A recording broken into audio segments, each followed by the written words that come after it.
As I mentioned at the start of that interview with Mick Jagger's biographer, Chris Anderson, it is 30 years since the Rolling Stones' first recording. They released Come On in 1963. It's also 20 years since the birth of another controversial group, four men wearing leather, studs and bizarre black and white makeup. 20 years since the start of that bizarre group, the one called Kiss. CNN's Sherry Passenger reports tonight that the makeup may be long gone, but Kiss is still up there.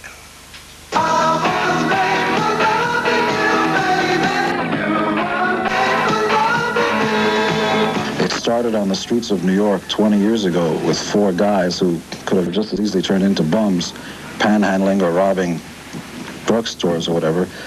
And, you know, like Aladdin's magic lamp, we found those guitars that, you know, in essence saved our lives. I want to give it all to you. 2 decades after they first hit the stage, sporting provocative makeup, leather-clad bodies, and singing what many considered suggestive lyrics, the band is still going strong.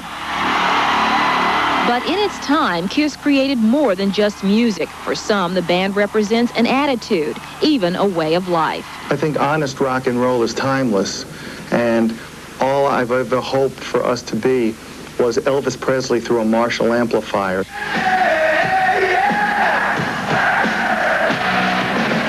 And with the success of Alive 3, their 25th LP, it seems to prove a new generation of fans are along for the ride. Last month I was at a wedding. A guy came up to me who was about 16 years old and said, "Man, I grew up listening to you." 10 minutes later, a guy 35 came over and said, "Man, I grew up listening to you." And that's the impact that we want.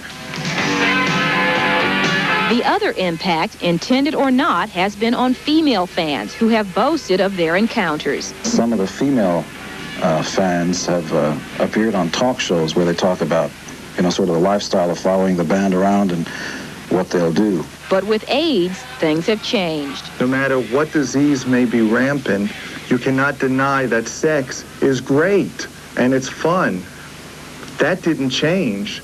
The consequences have changed. Kiss condoms are now sold at concerts, but some things remain the same. After 20 years, Kiss is still rocking to sold-out crowds, attracting new legions of fans, and retirement isn't a word spoken. Certainly this is not going to last a day longer than any of us want it to last, but so far so good.